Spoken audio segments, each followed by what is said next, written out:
For a long time, he thought that nothing was wrong. And I would be laying next to him, hearing him not breathing. And by that I mean I would be taking 6, 7 breaths and I hadn't heard him take one. And I would put my hand on his chest and I could feel the struggle, and it would be this big gasp and he would wake up. And I told him multiple times, this is not normal, this is not right, like this is scary, you need to do something. And I guess he had previously had a study done and they said nothing was wrong. I made him go again, of course, and turns out he did have sleep apnea. They, after that, put him on the CPAP, which was helpful to an extent. I know it was really uncomfortable for him. It also was very noisy and kept me up at night.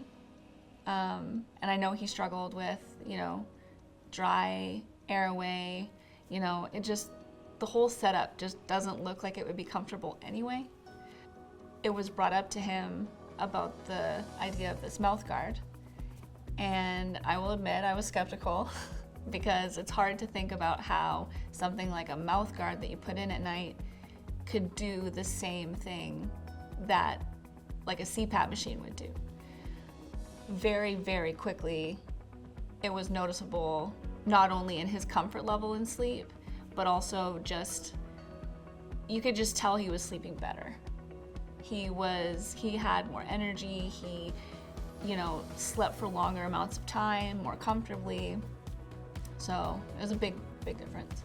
The effect on me mostly was worry.